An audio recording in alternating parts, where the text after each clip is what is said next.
Is this thing recording? Is this thing on? Is this thing on? All right, guys, welcome back to the All the Gear and No Idea podcast. Thanks for listening, guys, to the first episode. This episode, I've got a really good friend of mine, Jacob Pedersen here, aka Alter Egos. How you doing, bro? Good, man. Yeah. Let's get into it. Let's get into it. Is this thing on though? Hey, it's on, bro. Hey, is it on? All right. Yeah. All right. Hopefully everyone can hear you. First thing, Alter Egos. Where did that come from, bro? That's your Instagram handle? Yeah. So yeah, Alter Ego Visuals. I don't know. It became like when I first started, like I was trying to shoot like rap music videos and like all that kind of stuff, and like the stuff that I shot was a lot like different to like what I look like, I guess, as a person. Like, so if you saw me, you wouldn't be like, oh, this guy's making all these like hip hop videos and drill videos and stuff like that. You wouldn't suspect it.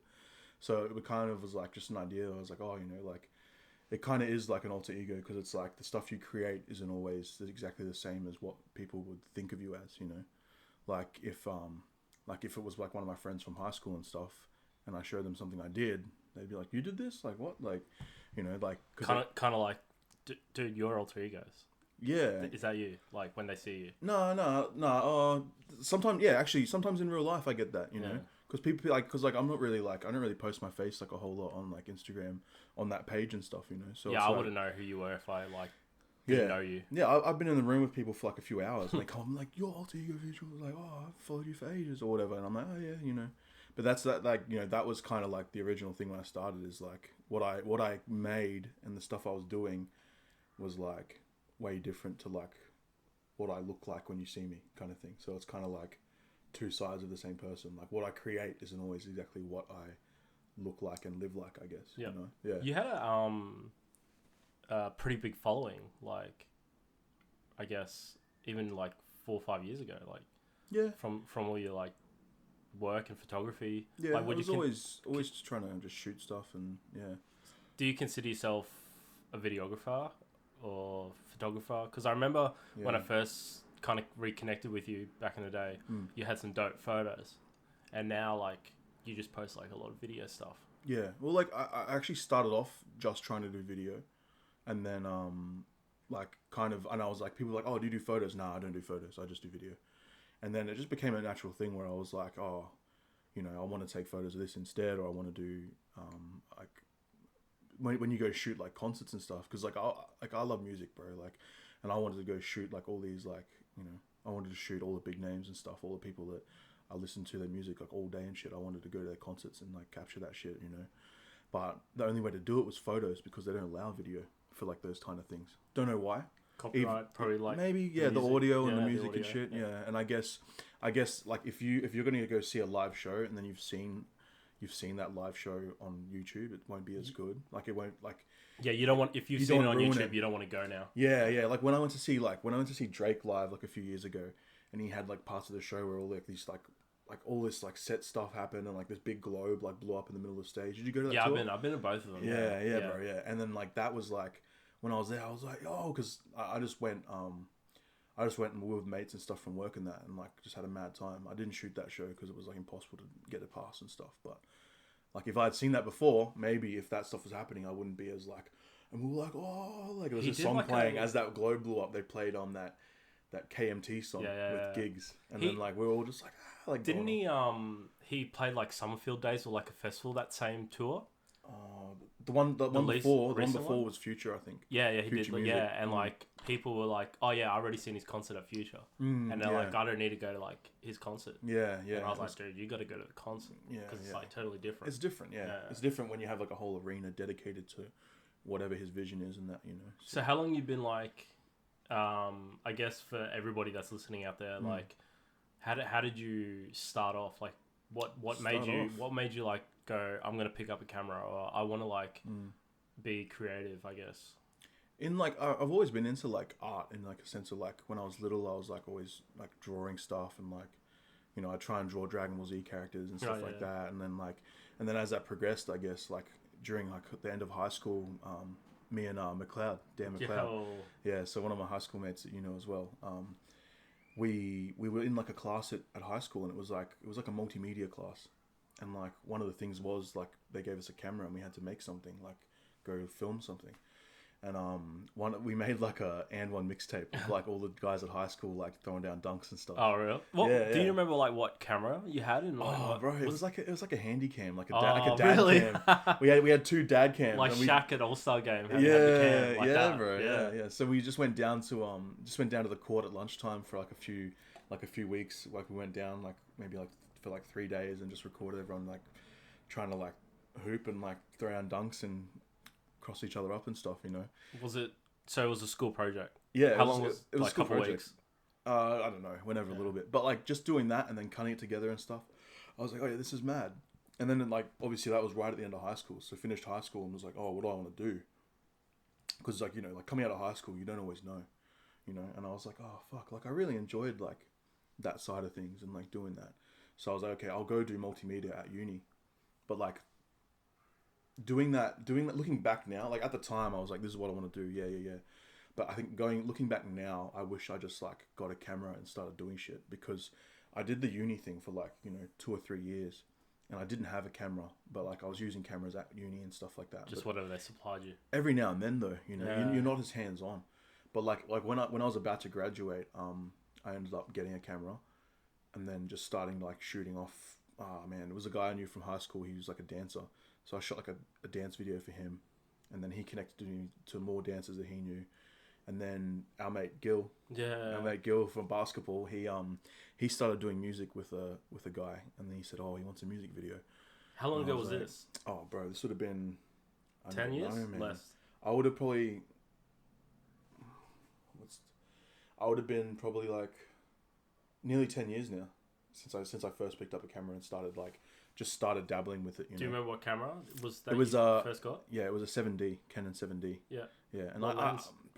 a lenses. Kit It was lens. like a 50 mil, like the little pancake plastic one. Yeah. It was that one. Did you know what you're doing with the lenses? And like, did you know like, oh, Nah. the 50 would be good for this, or did you just go, I don't care, dude? I would just literally like I knew that I had an 11-16 like Takina, which was like super wide, and I had the 50 mil. That was a crop sensor lens. So like, and then the 7D is a crop sensor as well. So, you know, like I didn't know what that was at the time. Like, You didn't know what crop sensor was? bro, or- I was no idea and no gear. Like I was nothing. I you still know? don't know what crop sensor is, bro. So yeah, and then like so I had like a few lenses, and like, you know, I figured out, okay, the 50 is a little bit more narrow, and then this one's a little bit wider. So I basically had a wide lens and a tighter lens, and that's all I had.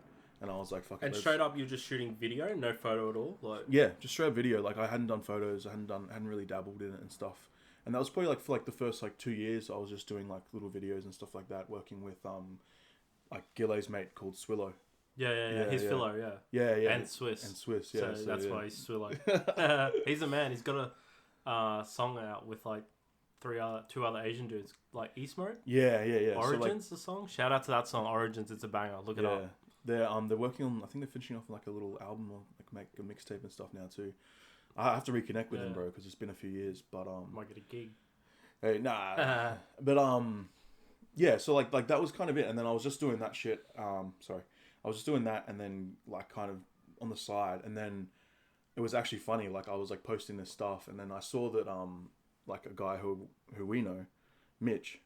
I saw that Mitch did videos, and then he did wedding videos. Mitch Lally. Mitch Lally, yeah. How do you know Mitch? So I know Mitch from back in high school. We were mates with we had like had a mutual friend. So I think Mitch and Matt Webster. Yeah. Matty so Webster. I think they went to high school together, or they went to primary school together, maybe, or they lived near each other or something. Yeah.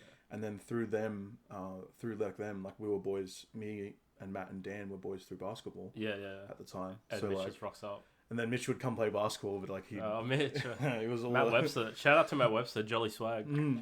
Yeah, he's a man. Yeah, so through that connection, like I randomly, I don't know if I sent it to him or if he just said, "Oh, cool," you know, one day, and then he sort of was like, "Oh, come do a wedding or something like that," you know, and even at the time he was like, "Oh, you know, something about your frame rate's wrong," and I was like, "What's a frame rate? What's going on?"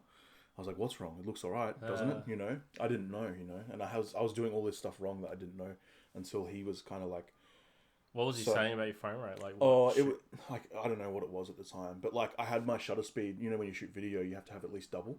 My shutter speed was lower than Okay. double, so I had this motion blur happening, and he was like, "Oh, your motion blur is this and that," and I think I was shooting in like 25, but editing in 24. So there was a frame every now and then that was dropping out, something like that, something True. that like he was noticing, and then so he's like, "Yeah, come shoot weddings. Like I'll teach you like how to shoot weddings, how I do, you know." And we ended up, I think I've done maybe like 50, 70 weddings maybe. Yeah.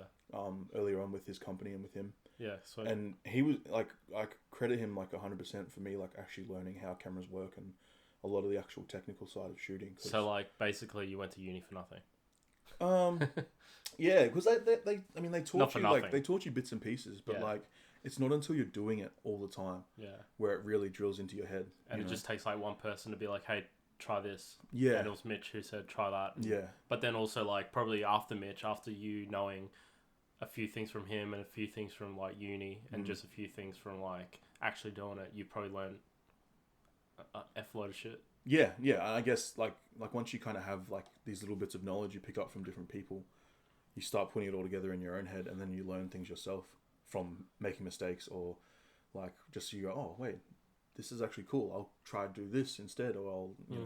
So I guess it's just that natural progression when you're actually doing stuff. But like looking back, like part of me is like, okay, uni was cool for what it was, but if I could do it all again, I wish I got a camera and just started shooting and editing and just learning hands on. That's how I feel too, dude. Yeah, like yeah. I only picked up a camera when I was like 27. I wish Yeah. I picked it up even at 25, bro. 2 years before that, I'd be Exactly. like 2 years ahead of than what I am now. Yeah, yeah. You know. Yeah, and like seeing that, like, you know, because like we've known each other from since we were like what 16, probably even earlier, bro. You know, and then just seeing you go, oh, I want to do photos now, and I was like, hey, I was like, when did you? Like, since Yeah, when did we've you... known each other for a long time. Yeah, bro. yeah. Like, I And it's wasn't like- doing any of that stuff. Yeah. Like, Yeah, and I was like, oh, that's Carlo from basketball, you know, like that kind of thing. dude, And I then- remember the first time. Like, I've known you. We played basketball now for a long time. Like, I met Mitch when I was under 8s rugby. I reckon I met you. Whoa. Yeah. What? I didn't know that. But I reckon I met you like under 14s basketball. Yeah, something like But that. like, I just knew of you and like shook your hand and stuff. I wasn't like mates, you know, Yeah, we weren't yeah. boys or anything like that. But I remember like one time we like linked back up, not by on purpose or anything, but you shot a wedding that I was a guest at, Thesh's wedding, and I was like, this guy. I didn't know Jacob did videos, or I didn't. But also then like, I couldn't give two shits either. Like Yeah. I just thought you were like just there to shoot videos and take photos. I didn't even know what you were doing that day, bro. Like. You're like, oh, he's here. Yeah, and I was just like, yeah. Like, but that's happened to me too, dude. Like, I've gone to weddings before where I'm the photographer, and like, there's a guest there, and they're like, "Oh, what are you doing here?" I'm like, "Oh, I'm the photographer," and they're like, "What? I didn't know you take photos." I'm like, "Yeah, I've been taking it for 6 years now." Like, what the hell? Like, you know, like you just don't know, especially if you're not in that world. Like, Yeah. you don't really know. But yeah, that's when we first like, I guess, linked back up and started hanging out again, because only a year or two after that, I like, maybe 3 years after that, I started like taking photos and picked up a camera. Yeah. Yeah. And I remember seeing like you and Mitch and stuff started taking portraits, and then you started Concrete Trend. Yeah. You know, and Concrete then- Trend. Yeah, and then like I saw that, and I was like, man, Carlo's like working. Like saw you just like always shooting, and like I knew from seeing like how hard you were like hustling and you were shooting so much. I was like, man, he's gonna get better so fast by the rate that you were shooting. You know. Yeah, like that's what like why I'm like, even if I just had an extra 2 years to like take photos, like there's 2 more years of like knowledge of like that I don't have now that I could have. And 2 years is a long time, dude, when you're like trying to learn a craft. You could be a musician, dude, you could be painting. Like, it's just 2 years doesn't sound long, like if you're passionate about it, but like in hindsight, like it is a long time. And like I missed out on 2 years, even if I started at 25 instead of 27.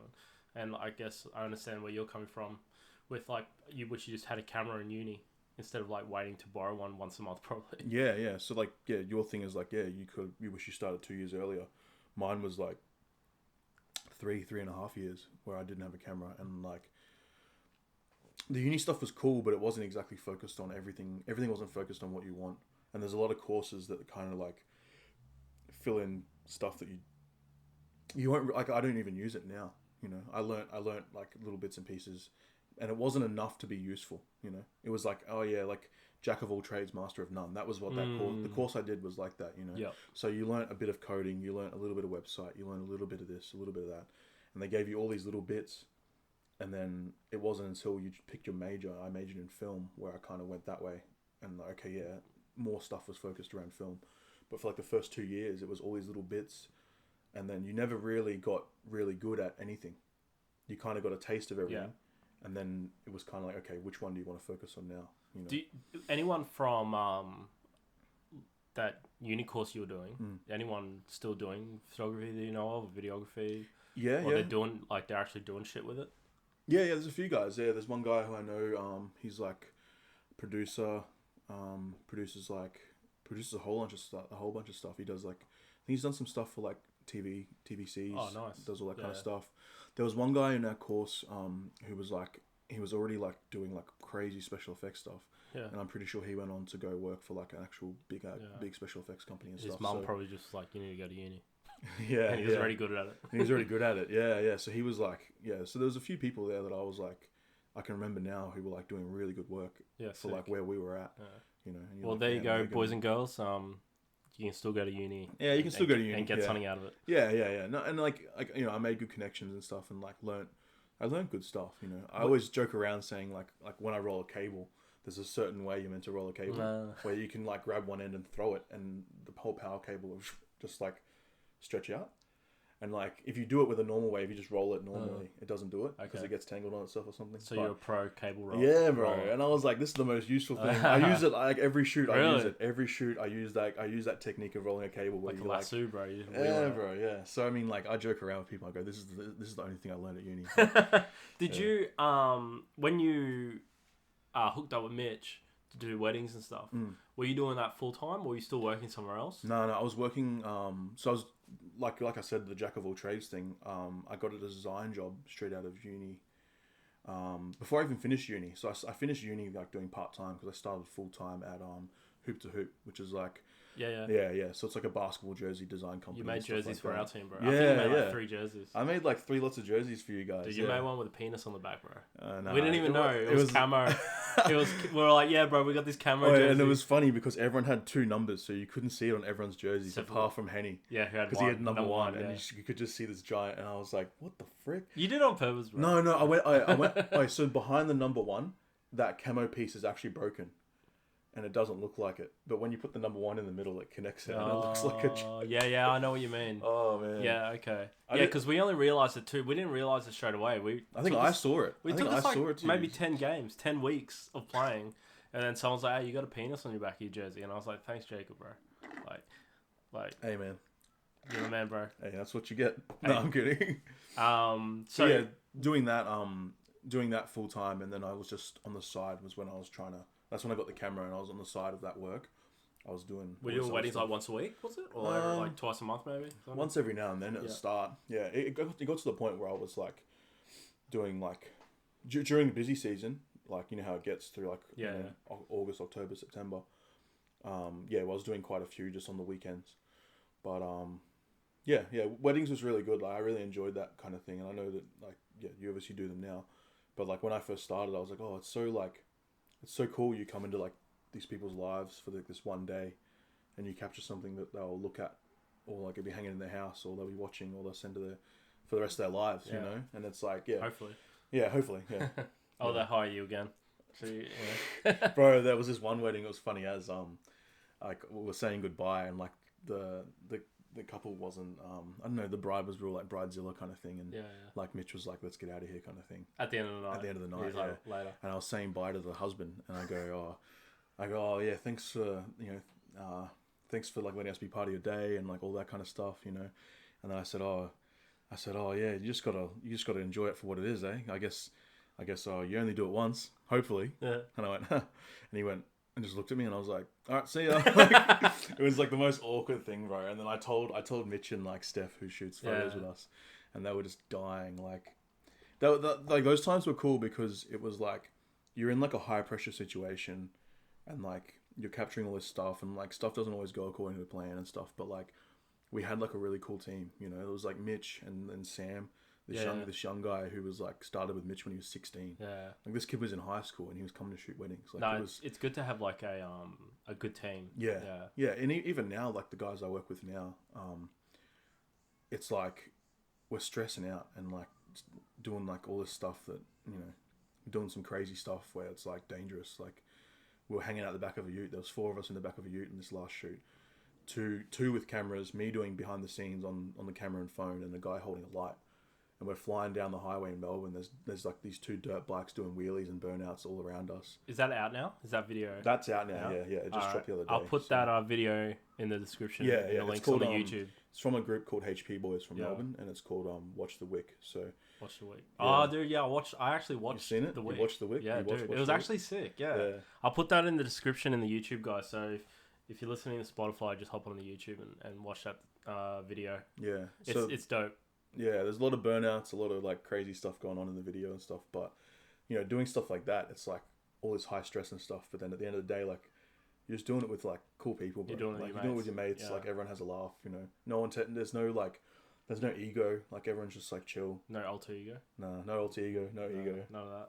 Yeah, well, that actually like I guess brings me up to my next topic with you, dude. Like you've been pretty busy. It's taken me maybe about 3 or 4 weeks to try and get you on this, but you were just in Samoa. Yeah. And you were with. So this is where I'm gonna go to now. Is like you went from like doing weddings, working at like basketball shop to make jerseys and things like that. And I guess before we get to what you're doing now, I was actually gonna get to like Culture Kings. Oh yeah. So you started working at Culture Kings. How long ago was that? Your first? I think it was the end of 2016 was when I started. Like right at the end of 2016. And how'd you get that gig? It was just randomly through a connection. Like it was someone, cause I shot a lot of live music shows, and then she worked at Culture Kings, but she managed an artist or something like that. And I was like, oh, she's involved in the music scene. I'll just add her on Facebook. You know.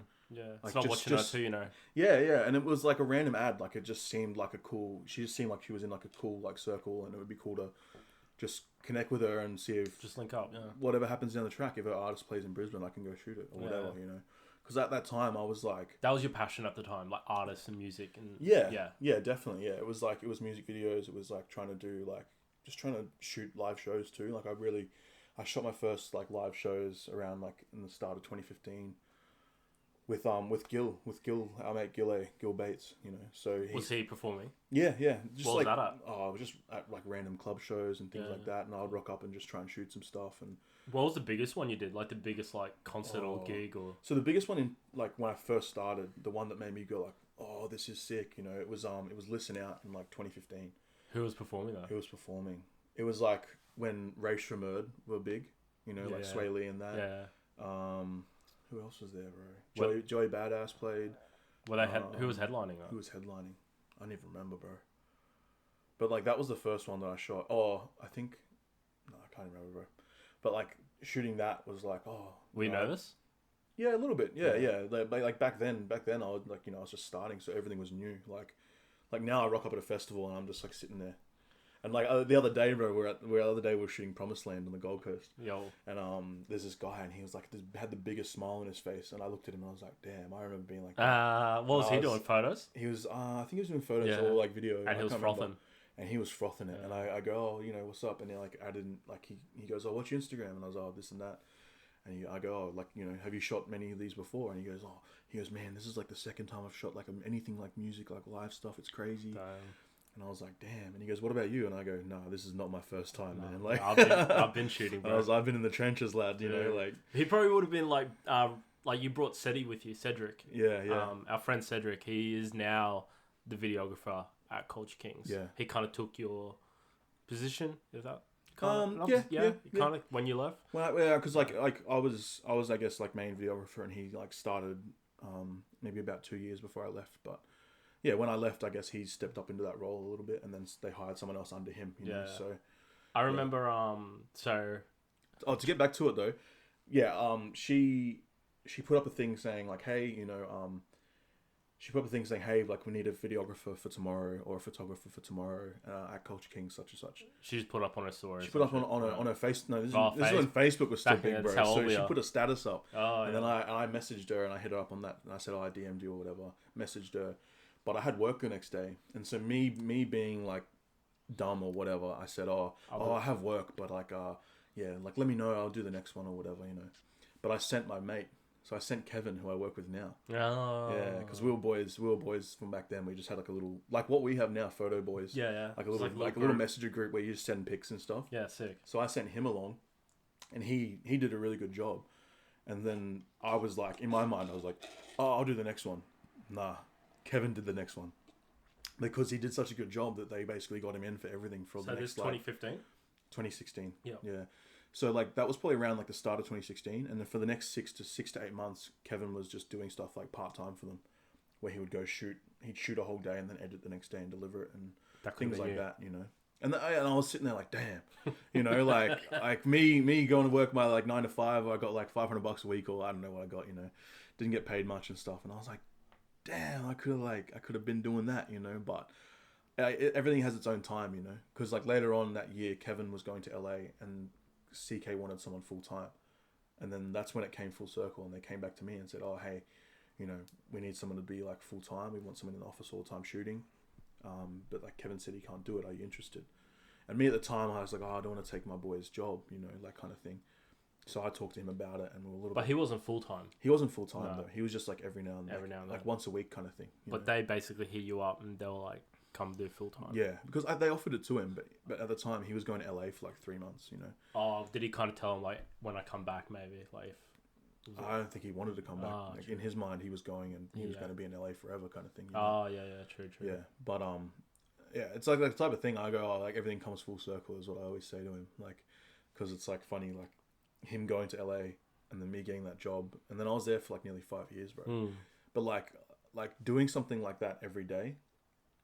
And like you just make mistakes and you learn from it, and it's the same thing when you have a camera. When you shoot more, you're gonna get better. So like being in that environment, like you learn. Like I just like learned heaps of things, tried new stuff, and like there was no one in that role full time before me, so there was no really like shoes to step into. So everything I did was like, this is sick, this is so good, this is amazing, you know, because there was no one else really to live up to. Like there was no hype to live up to. There was no level of like, this is what you need to do kind of thing. It was just do whatever you can. And then, you were like the front runner. Yeah. So I was kind of like just carving out what that role was anyway while I was there. So. That's so funny you say that, dude. Like now I look at Culture Kings and like how like campaigns they do, and obviously, you know, all the companies now go on Reels and they're doing TikToks and all that crap. But like now that you say that you were like basically the first guy there to do like videography, photography, you know. Maybe they had a photographer. Oh, they did. Yeah, but like I think the video thing was like a part-time thing for Kevin. But like, I was the first person who was in the office every day, involved in all these conversations and whatever else is going on in the office, and kind of being in the actual business day to day kind of thing. And not to like say that, you know, blow smoke up your ass or any of that type of thing, but like, do you reckon like what Culture King's style is now is maybe because you were like the front runner, or like, you know, let's hypothetically say it was another photographer or videographer that started instead of you. Culture Kings could look real different. Yeah, I guess, yeah, because I wouldn't say that like what it is because of me though, because I think like... Oh yeah, I don't mean to like, yeah, you're... I mean, maybe like stylistically and like certain ways that things were shot for a long time, I guess, and then... Because you love music videos, you know, and Culture Kings kind of like put out that vibe, like... Yeah, well, like that's what I would do, bro. Like I would see like a music video that came out, and I'd be like, oh, that's cool. Like maybe there's an idea there that I can do for this clothing stuff we're doing. Or that's cool, let me try and do that for this new project we've got coming out, or this new shoe, or this new release, you know. So I was always looking at like, because I'm really big into the music stuff, you know. So I'm into music, I'm into basketball, I'm into sneakers. So I ended up in a spot where I could combine what I like doing, like with cameras, with all this stuff that I actually enjoyed, you know. So but I reckon you were good for Culture Kings, dude, because like I know you as on a personal level, and like you know your shit about music, you know your shit about basketball and American culture kind of thing, you know. Like I guess if you want to be in that environment and you want to like be in the culture, like you gotta know your shit about it, bro. You know, like I remember you told me one time you did like a photo shoot with Culture Kings, and like some guy was wearing like a baggy suit, and you were like, oh, let's use this suit so it looks like draft day, like a draft day photo shoot. When back like 10 years ago they used to wear like baggy suits. Yeah. And like no one would know that unless they watched NBA. Yeah. You know, no one would know that even if they just watched NBA 5-10 years ago. Yeah. If you watch NBA today for the first time, you wouldn't know about that. And like that's the cool thing, like about having the knowledge. Like not only are you good at like videography, photography, and stuff like that, but like you've got like the knowledge of like culture. And it was also because that was right around the time Drake and Lil Durk released that video where they were in the suits and they had the grey backdrop. It looked like draft day, and they were like, you know, they had the ball, and then it came out of like the photo sheet and stuff, and they were circling. And I was like, okay, let's just do that idea for these hats because it was like a draft day hat. Yeah. So one of the boys, he had won an award for like a Snapchat thing, and they had to do like a video call. And he's like, I'm wearing a suit. Yeah. And then so the next day he wore a suit, and this is when they said to do these hats, and I was like, hey, when's your award thing? Oh, it's at 1 p.m. The video call that he had to go on. And I said, all right, at 2 p.m. I need you to get out of the suit. And so we got him like a random shirt and like random shorts, threw it to him, grabbed the suit, chucked it on the guy who was modeling. They were like, luckily, like, and he was a little bit smaller, so it looked a little bit baggy on him, you know. And it just like, it was one of those things, like, at the time we were cracking up, you know. But it looks sick. Yeah. We were cracking up because I was like, this has worked out so well, like, and it wasn't even planned. Yeah, it was just, sick. one of those funny things. But I guess that's it. Yeah, I was always trying to tie it back to like pop culture or like a music video that came out or just anything like that at the time, you know. And like there was a like the owner of Culture Kings, like he was in the sense that he was like when he first started off, it was like the Young Money, Lil Wayne era, you know, Lil Jon, Ja Rule, all that kind of stuff. Those were what was cool to him. But then as time's gone on, he's kind of like still stuck there in a sense of like that's what's, you know. And then he was like leaning on myself and a few others to kind of be like a sense check of what was cool. Yeah. Because like we were the ones who actually like up to date with stuff and knew the new music and knew what was coming up and knew all this, you know. Well, that's like me now, dude. I don't even know what's cool anymore, bro. Like I don't know what cool music is anymore, bro. Oh, I mean, music's that thing. Like right now, this day and age, like everyone's attention span's so like it's on to the next, you know. So it's like, yeah, it's one of those things. It's hard to keep up to date with. Like if you're not actively like looking for it. Like even I feel like I'm getting more out of touch now. Like because I don't. There's so much stuff coming out, bro. You don't know what to look at. You know. How long were you at Culture Kings for? I was there for nearly 5 years. Yeah. Yep. So. Full on. Like, how do you feel about it? Oh, like, yeah, full on, bro. Like, yeah, full on, and then like, obviously, like, looking back, like, I really appreciated like the opportunities that were given to me there, bro. Like. And the ability, it's cool. Yeah, like the ability, like all the stuff I've done through that job. You look back now and you're like, man, when would I ever get the chance to do that if I was just doing that shit by myself, you know? So well, I remember like, Seti now, who is like the main guy at CK for videography and photography and all that stuff. I met him years ago, but he hadn't met you yet. Mm-hmm. But obviously you and I are mates. And I remember when I said to him, oh, bro, we're going to go to this, like, listen party. Like, we're going to listen to, like, some guy's album, blah, blah, blah. And he goes, yeah, I'll come. And I was like, oh, my mate Jacob's going to be there. And he was like, oh, yeah. And I showed him your gram. And he's already been following you. And he's like, you know this guy? Like, alter egos? And I was like, yeah. Like, I know him. He's, like, my boy, you know, like. And, but also, like, back then, I wasn't, like, really invested in, like, photography, or I was a little bit, but I wasn't, like, I didn't care about who follows who and who has big followings and whose work's better than that. And I just was like, whatever, Jacob's my mate. And anyway, he didn't know what you look like either at the time. I'm pretty sure he didn't know what you look like. But when we met you, dude, he was like, dude, I'm nervous, man. This is like my idol or something like that. He said, and it was funny as I was like, this is Jacob, dude. Like, this is my boy, and this is your idol. And now, like, he started working at CK, and basically, like, I guess is you now. You know, at CK, and I think that's such a cool story where like and now you guys like better friends than like ever, right? Yeah. We're you hang out all the time. That's the thing. Like when you're thrown into like that work environment, like like the people you work with, bro. Like if you're working full time, like you see them more than your family. You see them more than your best mates. You know? Like that kind of thing. So it's like you form those kind of bonds, and then like when stuff doesn't go right, and you're both trying to figure out a way to get through it and shit. Like you just there's those certain things where you get through shit, and you're like that forms like a bond. You know, whatever it is. You know, so.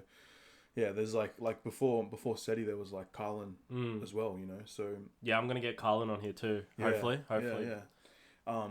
So before SETI, like Carlin was working there, and then like he had left to kind of chase his own thing, which was like at the time was like a really big thing for him, like making that kind of leap to go on your own. You know, it's scary. Go right? full time freelance. Yeah, bro, and he was doing like music videos. Hey, was it? Well, no, like originally he left because he was going to go on tour with 1-4, who had just kind of popped off, you know, like they'd dropped a few songs, and like they'd got like a big recognition thing. They were going to do a tour around Australia. Sunny Avenue, Yeah, so he had left to go because basically he said to work like I want to go do this, and they said nah, and he was like, and he thought about it, and he was like, oh, he kind of thought if they're not going to let me go do that, like do they really care about me as a person and anything like that, you know, I guess, kind of thing. Yeah, I know, yeah. And then he was like, and he said, you know what, like, this is something I don't think I can miss out on, doing that tour. Like, it just felt like one of those things he was drawn to, and he just chased it.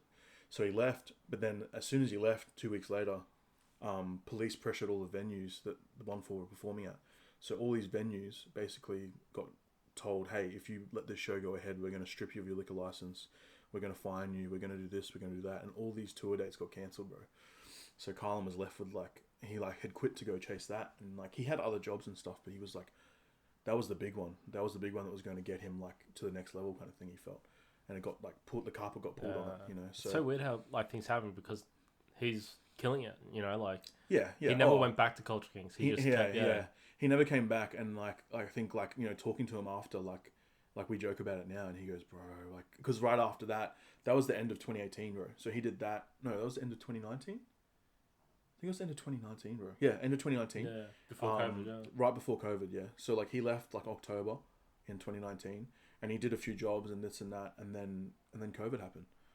And then he was like, frick. Like, he had all these jobs lined up, and then all of a sudden, boom, no funding. Like, the companies didn't want to spend money, you know, because they were scared. Up with everyone, bro. Oh, yeah, bro, yeah, like, everyone. Everyone got hit. Oh, the whole globe, man. Like, the world's not going to be the same from it, you know, so... For him, it was even scarier because he had just gone freelance, had all his jobs lined up, and then this thing started kicking off. COVID started kicking off, and everyone just said, "No, we can't spend the money," and then like cancelled all the jobs that he had. And he was sitting there, and he was like, "Man, like what's this timing going on?" You know, happened to me with weddings. Happened to you with weddings as well. I didn't have heaps and heaps of weddings like I do now, but like there was just sometimes there was a wedding where I was like, damn, like there goes like $2,000. Yeah, you know, like, yeah, and I mean like. Yeah, it's like when you're getting by off that money and it's your livelihood, like it's kind of is like, what am I going to do now, you know? But like, I guess in that kind of sense, that's what connected him with Kevin. Like they kind of connected. Kevin said, "Hey, I need help on this music video shoot." Carlin said, "Yeah, let's I'll come through." And then literally after that one day of them shooting together, they had a mad chat for like 2 hours. They said. And then they were like, yeah, like let's just build this thing and like let's start doing music videos. Carlin had these connections because he'd done stuff with 1-4 and he'd done stuff with HP Boys, and then and he knew guys from NME who also had kind of like blown up a little bit off the German song. Yeah. You know, pull up in the German. Yeah. Dude, we frothed that song. Yeah. When we were in Japan, bro, that came out, bro. We were like pumping it in Japan on the trains and stuff, and everyone was looking at us like, what's going on here? Pull up, you know. What was like working for Culture Kings, like, if anyone out there doesn't know much about like Culture Kings stuff like that, like there's a lot of in-house, like in-store stuff, like where like a celebrity will come to the store, hang out, you guys will film, take photos of them. Like you've had heaps throughout your time with Culture Kings. What's like your favorite person that you were like, man, this is sick, or even someone that you like were like, you didn't really think too much about it, but when you like were there, you're like, holy crap, this person's sick. Cool. Yeah. Okay. Yeah.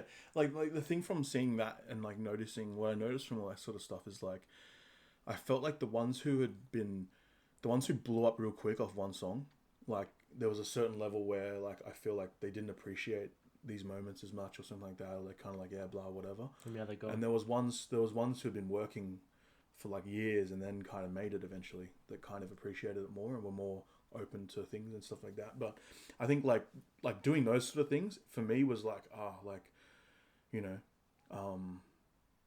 there's a certain thing like when they first come in, if you get introduced to them and you get a second to be like, hey, what's up, I'm taking videos today, bro, if there's anything, bit of rapport. yeah, if you get that moment to kind of build that first little opening bit of rapport, it goes way smoother. And then if they just come in and then no one introduces you and you don't get a chance to, and you're just filming them, it's kind of awkward, and it's kind of like there's this barrier, you know. So like my thing was like, oh, okay, as soon as they come in, I'm just gonna go right up to them, no matter who it is. I go right up to them, hey, what's up? My name's Jacob. I shoot videos for like the store. I'm just gonna be shooting you shopping, doing your thing, bro. Like if there's anything, if you want me to stop filming, just let me know. I'll get out of your way. But other than that, I'm just gonna capture what's going on. And they're like, usually like they're like, yeah, cool, you know. But like if you don't get that and you're just a random dude filming them, sometimes they're like, who is They'll this get guy? awkward as fuck too. Yeah, bro. Yeah. So, good ones, bro. There's been a few crazy ones. Like Skepta and ASAP were touring around the same time for Listen Out a few years ago. I think that was 2019. So they went in the store together? Skepta came in earlier. Yep. Oh, you know what's funny? So Skepta came in, and this is before 1-4 blew up. Yeah. 28, like maybe like late 2018, maybe. Yeah. So this is before 1-4 blew up. Skepta came in, and 1-4 were there to meet him, as like fans. Yo. Yeah. But they were a group. Yeah, and because I remember seeing these guys, and I was like, hey, like I remember, and I was like, oh, those guys were at Skepta. Yeah. I had them on video, like meeting Skepta and getting like stuff signed or Dude, whatever. that's sick. Yeah, so that was funny. But Skepta came in, and then while he was there, ASAP came in, and like ASAP was with like some of his boys, and then they let everyone in the store because there was ASAP merch too. There was like it was around the time he had released that testing song, and they had, you know, that I came, I saw, praise the Lord. Yeah. So they had that song that just dropped too. So it was like around that time, and they were in store, and then it was just crazy, bro. There was like the store wasn't that big, and there was like hundreds of people in this thing, and everyone was like, it turned into a mosh because they started playing like songs, and everyone was turning up, and it was like a show was in the store, bro. ASAP Rocky was up on this booth thing, and he was kind of like emceeing and like just having fun with his boys and stuff, and then signing t-shirts and throwing it back to the crowd. People would chuck him stuff, he'd sign it, chuck it back, and then Skepta was leaving, and then they started playing Mo Bamba. This is around when Mo Bamba had just dropped. Yeah. And then he was like, he heard it, and he's down the hallway of the store going to the elevator and shit, and he was like, oh. And he goes, nah, this is my shit. And I was following him with the camera to try and get him to just... Because, like, you always try and get something to them saying, yo, what's up, Skepta? I'm down here, Culture Kings, this and that. I hadn't got that yet. So I was following him and just trying to catch a moment to be like, hey, bro, can I get you to say something about the store? And then he runs back in, and he comes out, and then he's just, like, in the middle of this mosh pit. And I just ran after him with my camera, bro. And then he's, like, in the mosh pit with all his kids. And these kids were like, yeah, Mo Bamba, whatever, jumping around. They look back, and Skepta's, like, right next to him, like, pushing him around and, like, moshing with him and stuff. And they were like, whoa! Like, and then Skepta's just there having a mad time. Do you chat with any of them at all? Like, yeah, I've talked to a few people here and there and that, you know, like, but it's kind of like, that's that thing, like, they're in and out. They're there for a reason. They're there to check out the store, take the photos with fans, pick up some gear and go, you know, and I'm just there to film it, you know, so you're both there for a reason. So there's like a mutual understanding, I guess, of like what you're doing. But like, it's like, what do you say to someone like that?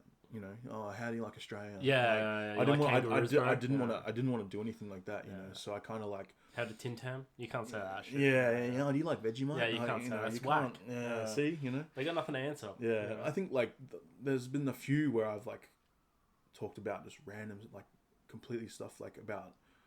I'd be like, oh, you know, I saw a few years ago you did this and that, and they'd be like, oh, you seen that? You know, like, because I was like, you know, some of these guys hadn't blown up back then, but I still knew of them and stuff.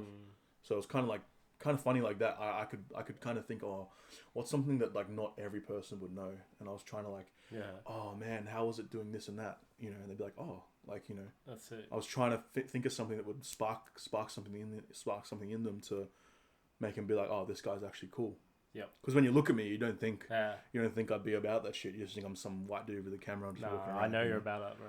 Yeah. So it's like, yeah, and there's been good and bad ones. Like definitely been some like ones that haven't gone well, you know. But at the end of the day, like it's just cool to be there and stuff. But like when people go, oh, like you met Drake and stuff, like what was that like? Like he came in and then like he was cool and he was cool with the cameras, but his boys like didn't let me shoot one thing. And like he has his boy called OVO Chubbs, Yeah. And me and him, like, nah, it's not even a security guard. It's just his mate. And me and him, like, nearly, like, about to throw down, bro. Like, because obviously, when it's someone on that level, like, and they come into the store, they get given, like, a voucher and stuff like that and this and that, you know. So they're there for, like, that sort of thing. And they want to, sometimes they want to check out the store because they've heard about it and they want to come check it out. So it's cool like that. But he said, like, my boss is looking at me like, you need to film everything. And then this guy, OVO Chubbs, is looking at me like, you can't film anything. Go put your camera down. And then, like, I was just trying to do the sneaky ones, bro. And he saw me and he's like, coming up and he's like, hey, I told you to put the camera down. And I was like, bro, if I don't capture what's going on right now, I'm going to be out of a job. And he goes, if I let you capture what's going on right now, I might be out of a job.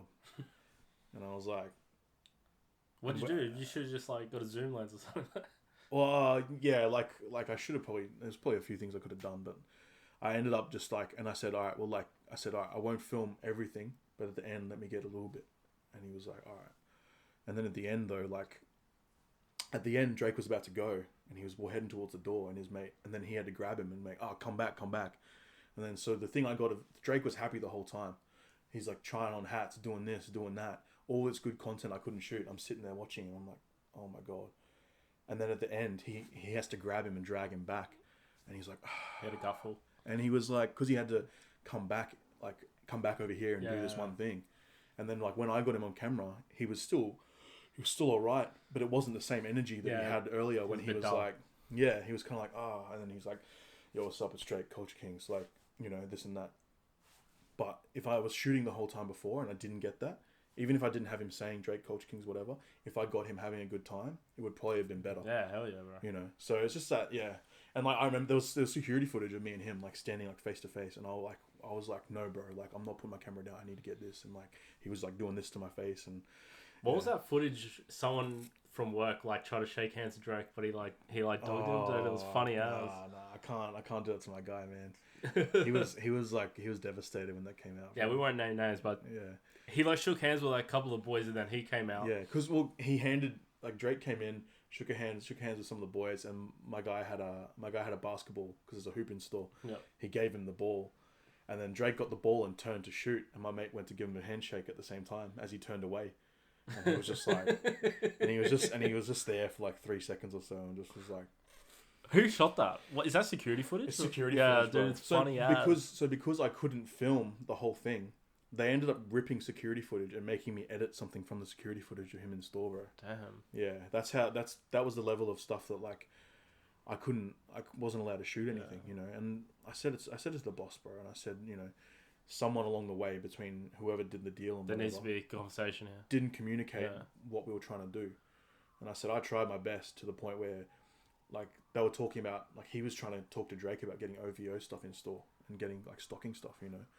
And then that's what this guy said to me that made me stop. He goes, they're over there talking about getting OVO in the store, and he's like, are you going to ruin that? And I was like, oh, that could be, like, a lot of money for this. And I was like, oh, that could be a good thing for the company. And I was like, nah, I ain't trying to ruin that. You know? Like, so that's what made me chill out, because otherwise before that, like, I was about to put the camera down, but I was about to come with him and just give him a hiding. Nah. So, not to, I guess, talk negative about, like, working full time or Culture Kings, but what got you over the hump to be like, all right, I want to go? Because you're freelance now, you're making music videos, you're working with a really, really cool, I guess, company or a group of guys called Moon Boy right now. Yeah. You're doing some really, like, crazy stuff, which is pretty inspiring stuff too. Even though I'm not a filmmaker or a videographer, it's cool to see, like. So, like, how did you transition from, like, all right, I'm done with this, to, like, I need to go freelance? I guess I had kind of felt like I was doing the same stuff over and over, and there was no real, like, thing where I was feeling super challenged, I guess. And I was like, okay, so, like, what's next, you know, like, and then Carlin and Kevin had started working together, and I know both of them. Obviously, Carlin was at Culture Kings, and I've known Kevin from when I first picked up the camera, basically, you know. And then, like, they were like, you know, I was just going to hang out, and they were talking about jobs and stuff, and I'm sitting there with mad FOMO, like, I can't come to that shoot.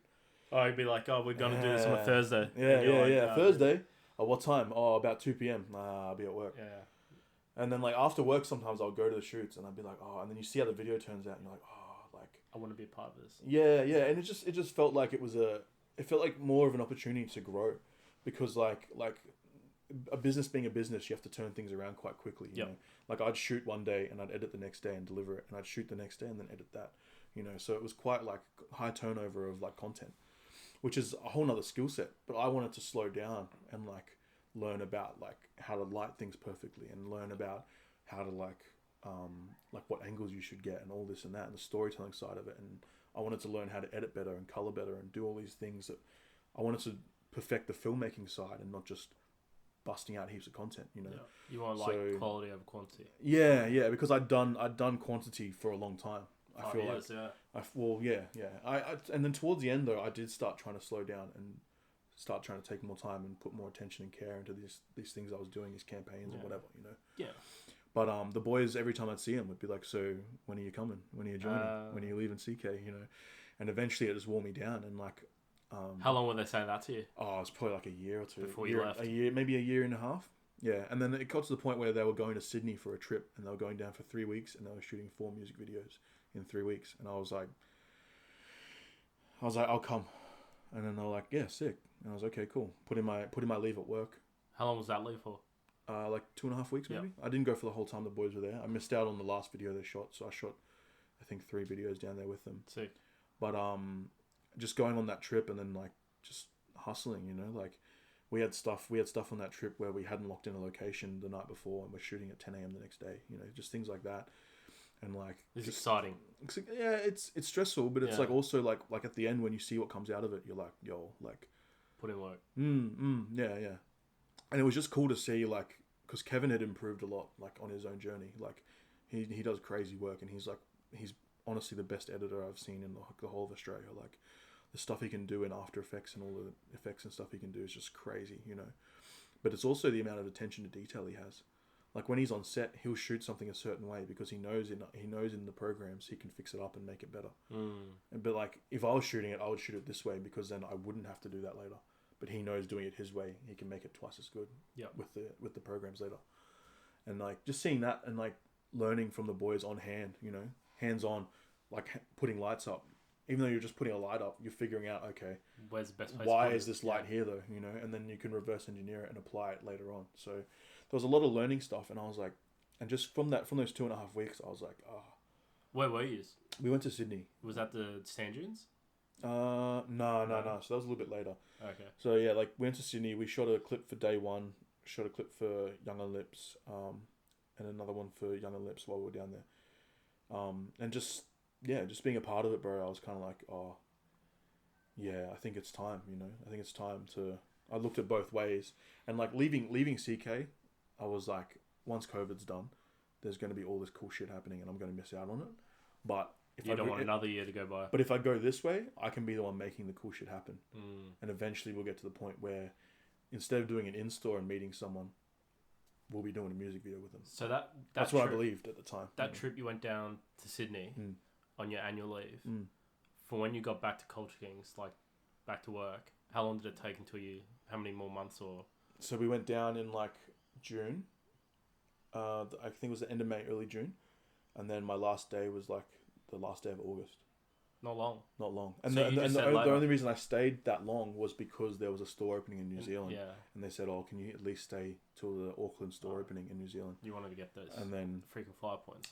No, it wasn't even that. It wasn't even that. But like at the same time, I was like, yeah, that'd be cool to be part of, you know. Yeah, sick. And I was like, okay, yeah, I'll finish it off with a bang, you know, like one last hurrah with the team and all that, you know, like it just felt like the right thing to do. So yeah, that's cool. Kind of did that, and then it was funny, bro. Like finished up in the office, went and did that.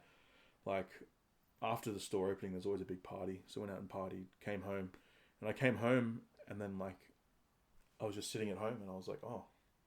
I'm not waking up to go to CK. I was like, oh, this is me now, bro.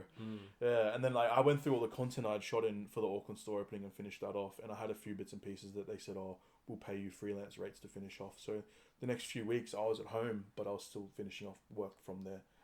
Bit of a good transition tonight. It was, yeah, it was, because I was like, you know, I was scared of where, you know, you leave something where you're getting paid every week, and then you're going to go to something where you have to hunt the money down in a sense. You know, you have to go chase the money. Yeah, you're responsible now. Yeah, it doesn't just come to you every week. Yeah. You don't wake up. You don't get sick leave. You don't get sick annual leave. leave. You got to figure all out yourself. Yeah. You know, so for me, that was part of the excitement, though. You know, I was also scared shitless, but that was part of the excitement, was learning how to run a business and learning how to plan things better and manage my time better and budget things and everything. You know, all these skills that like I'd kind of not really had the chance to do, that I was like, hey, let's give it a crack, you know. And like in the back of my mind, I was like, oh, surely in 6 months, if it goes bust or whatever, I could be like, hey, can I come back? And they'd probably. But you've got like this like really good resume where you like this resume doesn't need to go back to Culture Kings. You can hit somewhere else. Yeah. You've got So like I felt like worst case scenario, I could go crawling back and be like, can I please come back? Exactly. I'm not built for this, you know. But your resume, like, I guess if you go back to Culture Kings and they say, no, we're good, you're not stuck, I don't think. I think your shit's so good that, like, you could hit up, like, another company and be like, you know, let me... You know what I mean? Yeah, like, you're not, like, just starting off and, like, going from one job to another company. You know, like, you're still a videographer. You know, your skill can go to any type of, you know, company that needs videography. Oh, I'm sure if I got stuck, I could have applied for a construction company. Yeah, exactly. Dude, yeah. Whatever it is, and done the stuff that's I don't find as exciting, but would have paid the bills, you know. So how long now have you been freelancing? About like a year.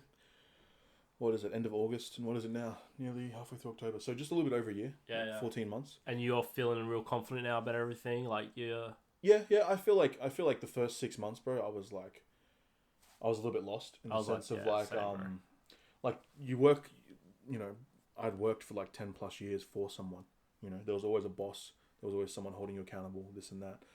And then all of a sudden you're your own boss. Yep. And you got to hold yourself accountable. And I was like, damn. Yeah. But like we had the team though. So everyone in the team was holding everyone accountable and stuff as well. But then the first 2 months for me were a little bit difficult, 2 to 3 months. Bit quiet? Bit quiet. Yeah, bit quiet. I had stuff going on still through the team and like with the guys and all that kind of stuff. And like when you announce, I read this thing one time, like it's like the first year after you go freelance, if you go by yourself, you're like the underdog and everyone wants to give you a shot. You know, you're that guy, oh, he's chasing it. Yeah, let's get him on for something. Oh, I heard you went freelance. I got something for you, you know. But then like someone said that if you rely on that for more than the first year, it's going to dry up because all of a sudden you're not going freelance. You're not chasing the dream. Like you're just working. Yeah. You know? And plus you're probably your rates and your standards go higher too. The longer you're doing it. Like I used to charge weddings $300. Then it went to like $750, and then went, you know, like and if I kept like charging $1,000 for a wedding, then like I could never eat properly. Yeah, you know, yeah. So I guess that was kind of what I was relying on, was those things, and also what the team was bringing in. But then because I had a lot of good connections to the Culture Kings, we were able to pick up some things from them. So we shot a few little campaigns with our team, you know, and like we could show them like what we were capable of as a team, you know. And the music video side of things was never slowing down. Like it was always something on, you know. Like even now, I think like we've kind of built this reputation as a team, where I feel like we're one of the best teams in Oz in terms of like who are doing music videos.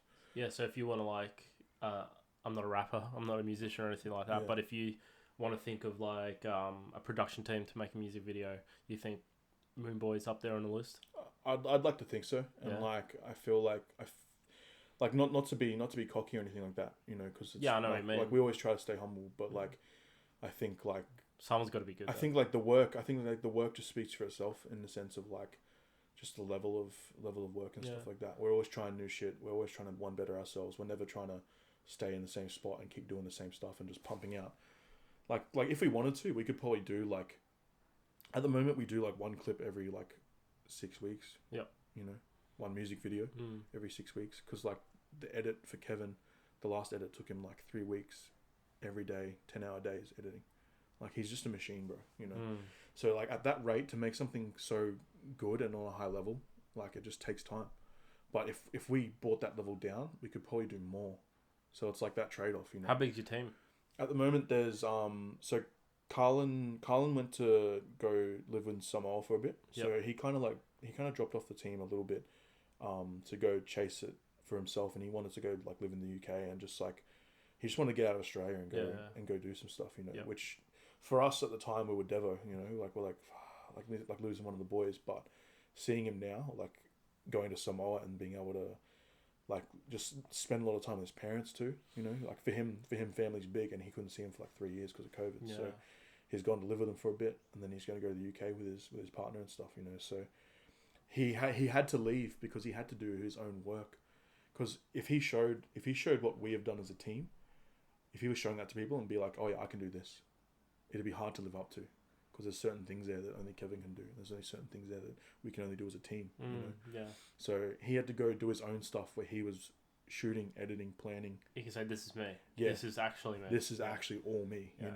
And he went and got a good opportunity with like a boxing promoter. Yeah. And he wanted to go make documentaries. Like we make music videos and brand videos. He wanted to do documentaries and tell stories. Yeah, sick. A little bit different. Yeah.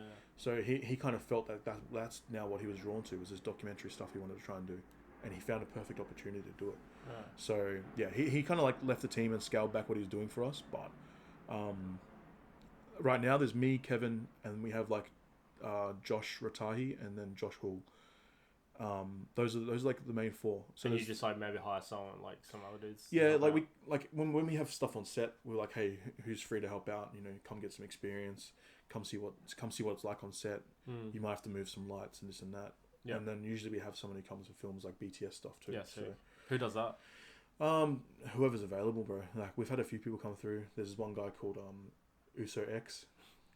Uso X. Uso X. The homie. Yeah, bro.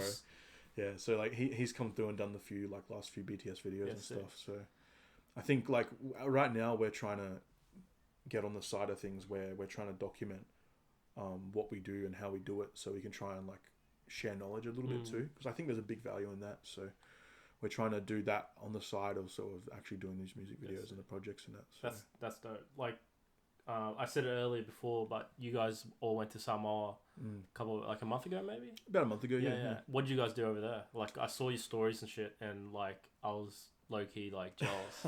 Just the boys hanging out like on an island, like it looked sick. Like, yeah. What were you doing over there? So that was actually like because Carlo was living there, and then Lissy, who we've worked with, and then he knows quite well because they're from the 43. It's. He was coming over, and then he was going over to, I think he was going over to shoot a music video as well as do some stuff, but they were going to shoot it with Carlin, and Carlin said, because he had missed out on like what was meant to be like the last hurrah was this other video, but he was so flat out with other work, and then so he went to Samoa. They were going to go to Samoa, shoot a music video with Carlin, and then Carlin said to us, hey, if I chip some money towards you guys' flights, will you come? And just like he said, you come, like you don't have to pay for accommodation. My parents have a spare house, like an Airbnb house they have. Yeah, so they're trying to set up. And you don't have to worry about cars. We'll drive everywhere together, and like just come and enjoy it and see Samoa, So for him, he wanted to also like have one last hurrah with the boys, and then also he wanted to like share where he's from, So I thought that was really cool, and that trip, bro, like oh man. I think it was what we needed as well, like we'd been working pretty flat out, and you're still working, but it was still a bit of a break. Yeah, bro, like we would shoot in the morning, go to this freaking postcard picturesque beach with like no one else on it, have a swim during the middle of the day, have a sleep in the freaking like they have these things called faleolos, it's like or fales, it's just like little hut kind of things on the beach, and you just go have a sleep, and then wake up. Oh yep, time to go shoot the afternoon, because we were shooting like golden hour both sides, morning and afternoon. Pretty much, we're trying to do that. So you're just chilling. You're day one Samoa now. Yeah. I'm the type of person, if I do it, I'm going to try and do it 100%. So I was like trying to learn the language. That's it. And like we were driving around, and I was just mucking around, because it's like funny for them, like all the boys, because there's some boys there who have their own studio as well, and they were helping us out. Yeah. And so I was just asking questions. I'm like, oh, like what's that called? How do you say this, that, And we'd be driving around, and I'd just be like spitting out Samoan like one-liners, but like I'd just be like, "Oh, that's the beach, that's the house," and they'd be like, "Yeah, Seki," you guys are like driving around like in the back of a ute, eh? Was that right? Yeah. Yeah. I mean, like we drove past cops and stuff. Yeah, like it's allowed, bro. It's allowed over there, I guess. As long as you're not allowed to sit up on the edge. Oh yeah. You can be in you the can tray. Be in the tray. In the tray, Yeah. but if you're up on the tray, Oh. nah, mate, big trouble, mate. Big trouble. Get a fussy. Yeah. What are you at 1 point? I don't know. I don't know what they. I don't know if they got You get a points, hiding. bro. You get a hiding. That's it. Yeah. How long were you there for? We're there for I think it was just about a week, bro. Just a week. So the first day or so was like scouting, and that was cool. You know, just basically driving around the island and just taking it all in, but also planning shots out. You know, and like there was a shot where we went to a little hut thing there where a guy was selling fruit and veg on the side of the road, and we just go speak to him. One of the boys spoke to him, but like just speak to him and tell him what we're doing and say, oh, can we come back tomorrow and give you $100 to shoot here? He said sweet. Yeah, sweet, all good. Yeah. You know. Yeah, sweet. That kind of thing. But yeah, just like, and then we shot for about 3 days, and then we had about 2 or 3 days just to chill, bro. Yeah, know, I seen you guys chilling, bro. Yeah, that's we where were I was like, damn, that would be nice to get the 10. Yeah, bro. Yeah, it's Is the video out? no. So the video's not out yet. I think it's because we had literally just before we went, we had finished off one for Lissy. So with music stuff, he's kind of like not trying to drop every 2 weeks or something like that, you know. So that song's scheduled for I think maybe the end of this month, and that's when the video's going to come out. So, sick. But like everything looked like a movie, bro. Like wherever you pull up, we didn't have any lights. We shot all daylight. Everything's so colorful. The people are like so vibrant, big smiles. Everyone like, you know, you're driving like you'd be driving down the back of the ute and you go hey, and all the school kids go ah, Yeah, sick. like waving to the camera and stuff like that, you know. So were you like the only white dude there? a lot of the time, bro. Out of like the boys, out of the people. Well, there was Kevin and his partner who came, because she's a photographer, so she did like behind the scenes and like film photos for it too. So it was I guess Kevin and his girlfriend are both Asian, and then I was white. But everyone else was like Samoan. But everyone else was like Samoan, yeah. And right. bro, by the end, I was darker than half of them. Anyway, bro. That's cool, lads. I got cooked, bro. But yeah, it was just cool, bro. Like, and because we were there with Carlin, like it wasn't like tourist, like we weren't touristy. Kind of like hanging out. Like we were living in the suburbs. Yeah. We were living in the suburbs. I like never wear jandals. By the end of it, I was in sandals all the time, walking around bare feet. Day one jandals. Yeah, bro. Yeah, like I just like fully adopted it. So obviously you're back now from Samoa and all that stuff. Like, what's Moon Boy and you? What are you guys like working on now? We just finished the thing. So the HP Boys video was actually through. What we did with that as well as shooting the actual music video was the BTS of it was for Sony. Yep. For some new cameras they had coming out, the FX30. That's the one where you told me you had a big job, but you couldn't tell me. I couldn't tell you. I was like asking you all day. Yeah. Hey, what are you up to? I can't tell you, mate. I wish I could, you know, but now I can. You can. Yeah. So what was it for? The camera's out. The camera's out now, so it's all good. Yeah. It was for the FX30, so it's like a Sony cinema camera. Did you get to keep any gear? You had to give it back? They only had a few of them, bro, so we did it. We shot our stuff with it and sent it back, and they sent it to someone else to do the next one. Who's Sony Australia or Sony? Sony Australia. Yeah. That's dope. Finished that off. There was a little bit of thing with the music video. Like we just had mad computer troubles, like trying to edit it. Like it was just so taxing on the computers that I ended up slowing down the process on that. So like we were a little bit behind with delivery and stuff like that. But yeah, it ended up fine because I think the music video itself is at that level where it's going to make those cameras look so much better, you know? So, and the BTS I think is really cool and very informative about the cameras and stuff too, you know? So, they're rolling that out soon, I think. And yeah. So that was cool. Little thing for Sony, but we've got a few things coming up, man. Like we got another few projects with like a few different, like, a sneaker store from Melbourne. We're doing a project with them. We got one with Starter. Sick. Yeah. Got one coming up with those guys. Cause like we shot the guy who runs Starter. We shot his wedding, you and me. Yeah. So Sam. that's my guy, you know. So he's doing that was something a sick with wedding too. Yeah, awesome wedding, bro. Yeah, I love that. It was the first one I'd done in ages, and it was just like, yeah, a little bit stressful. Yeah. A little bit of things that didn't go perfect, but I mean, just seeing your boy and like all his mates and stuff, it was really cool. Yeah, for me. Like that was a really cool wedding. Everyone was dope. Like that's what I love about like sometimes shooting a wedding. It's like, man, it's cool to do it not only with like cool videographers and other photographers, but like the couples are cool, like the guests are cool. Like I knew some of the guests as well. Yeah, from back in the day when I used to work at the CK warehouse before I went freelance and stuff. Yeah, so saw some of the boys there from back in the day. So like, I got a little bit of a connection with CK from back in the day. You and I, Mitch, a couple of the boys, TK, another guy named Mitch. Seti, we're all heading to Japan. Yeah. Amanda's coming as well. Mitch's partner's coming too. TK's wife's coming. It's gonna be pretty sick. I gotta find a girlfriend to bring. Nah, you'll be right, bro. Seventh wheel. No. When the girls go back home to Australia, it'll be all the boys. So go to the onsen. Yeah. Okay. Drunk. So yeah, we're all heading to Japan. We're obviously going at different times. Mm-hmm. Not to give too much away. Do you know when you're? Pretty much going from like the start of December till the start of February. Yep. Yeah, but it's kind of still up in the air because of one of our mates getting married in Taiwan. So Yep. I'm seeing if I can tack that onto the start of it. And Is that early December? That's early December. Yeah. Yeah. So I might go there like late November to Taiwan, do that for a bit, and then come link up in Japan. Yeah, bro, we get the 14th of December. Yeah. Mitch is there from like the 18th of November to the 1st of Feb, dude. Like, Crazy.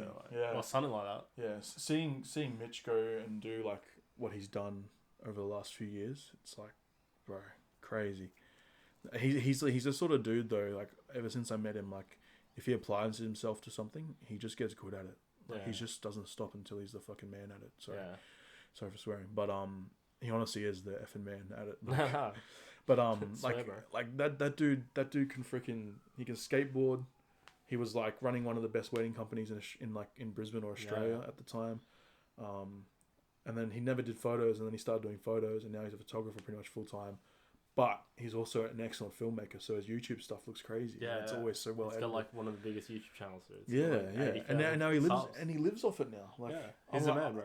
I hit him up one time, maybe like a few months ago, and I was like, "Hey, are you free on this day? I got a job for you." He goes, "I don't do jobs," and I was like, "Hey, relax," because and I was like, "Fuck, that's like living the dream type thing, bro, where you can just make a living off your content and stuff." But his job is his content. So he doesn't need to worry about anything else, which is cool. Yeah, I mean, you still got to worry about it. You still got to make the stuff. Yeah, and he doesn't have to worry about getting extra cash around here and there and stuff that. Not like some other freelancers where they're like, "Yeah, I'll take that job," even though they might not like that shit. You know, I still do some of those every now and then, if it's decent and stuff like that. Like if it's worth my while, like even if I'm never going to use the stuff, like Also, it could be who it's with. Like, if it's with one of the homies, like, why not? Like, I'll hang out and stuff like that. Yeah. What's your, when you get to Japan, what's your plans? Do you have any... I'm trying to, so, like, over, like, the next week, I'm trying to, like, start hitting up a few brands and just seeing if I can get any, jobs over there. And then I'm also trying to hit up artists over there and see if there's anything music video-wise we can hit up. Because I want to be able to come back with some international work. If you know what I mean. Yeah, you know what I mean? have to. Yeah. And like obviously want to go and like enjoy it because I went in 2015 and ever since I've been wanting to go back, you know. And then also when I saw you guys have such a good time in 2019, I was sitting there like, God damn. Right, there was like 12 of us, or 10 or 12 of us. Yeah. I was like, I just need to go with the homies too, you know. Yeah. So, I'm looking forward to that too, and just like getting around with everyone and just having mad times and it's creating cool memories, bro. You know. Yeah, I'm really excited to be there. This is like, I think I'm going to be there for about 6 weeks. Mm-hmm. Basically one of the longest trips I'll ever have. Yeah. And that's all thanks to being a freelancer. Yeah. I'm pumped. I'm going to like work over there, do YouTube videos and stuff like that. But most of the time I just want to like enjoy hanging out with like the boys, hanging out with Amanda and like going places and not having to worry about like shooting a YouTube video or like stuff like, you know. Yeah, I think like, you were talking about the US trip with me like before, and it's kind of like about finding that balance when you go places, you know. Yeah. Like in mid 2019, I went to Europe with my partner at the time, and we did like, I think we were there for 3 weeks. I was there for 3 weeks. She stayed for like 2 months. Because she had friends. She had friends from uni living over there, so she bounced. Normally it's the other way around, like but you weren't freelancing then, eh? No. So I had to come back to go to work. Yeah, you know, I had to come back because they're like, "Oh, we can give you 2 weeks," but then someone else was going on holidays right after that, so I had to come back or whatever. 3 weeks I got. Yeah. But we did like 12 countries in 3 weeks. It was just crazy, and then wherever I went at the time, I was like, I need to take photos. I need to film this. I need to do that. You know, and I came back and I was like, I need an actual holiday now. You know. Yeah. And then it was like what you said with America, like you're hustling, you're trying to do all this stuff because you think it's going to be so sick. Bro, I came back and even to this day, even to this day, I've edited like maybe 100 photos, 200 photos from that trip. I remember some of your Hong Kong stuff. Oh yeah. That's when I first like was like, oh, Jacob like is a He's photographer. out here, man. Like, Nah, he's nah. doing like I remember I messaging you one day saying, how'd you get? You probably don't remember this, but I remember this. I messaged you. You took a photo of a cab in Hong Kong, and I said, how'd you get this so sharp? You know, and I don't remember the answer though. I don't remember you giving me the answer. I just remember like looking at it. Autofocus. I was like, how sharp is this, bro? I Like, probably added some clarity or something, or like sharpness up, clarity up. nah, dude, like it was like unreal. Like it kind of like inspired me back then to like Oh yeah. take photos and like I don't really do street photography Mm-hmm. and stuff, but like in Japan I'll probably like make a street photography YouTube video or something like that. Like, Yeah. like I really want to like get into that type of stuff. For me, it was like I felt like this. I don't know. Like I felt like because I'm a photographer and a filmmaker, and I was going to these places, I had to document it. And then like I think now Sometimes you can't help yourself. Yeah, that too. And now looking back, I'm kind of like, like maybe I should have. And like when we were in Europe, there was a few days here and there where I just didn't touch the camera and I just enjoyed it. But I don't think it was enough to balance it, you know. And I think that's what I wanted in Japan. I want to be able to go and not do anything with a camera for a day or two, and just be present and like, because when you're taking photos and you're thinking about all this stuff, you're not like physically there enjoying it, kind of thing. Sometimes you're figuring out, oh, I need to go here and take this photo, and then you come back and what do you got? Like you just have a bunch of these photos that hundreds of photographers have taken the same thing of. Yeah, and you wasted like 4 hours to like. Yeah. And I guess I don't know whether that's like jaded or something like that, but like I kind of feel like, damn, like I probably could have enjoyed my time there a little bit more. And then I guess coming back, I probably could have. I guess I regret not editing that stuff straight away when I came back as well. You can still edit it, bro. I can still edit it now. Yeah, who knows? It's probably still firework. Yeah, it's probably still amazing. Yeah, that's true. I could probably try and get some stuff from it. The stuff I did edit, I'm like, damn. When were you in Japan last? 2015. So this is like that's like when I first started taking photos, bro. Pretty much. Was that your first overseas? Yep. Trip, like as an adult. Yep. Yeah. First time overseas ever. So how good's Japan, dude? I just remember like everywhere.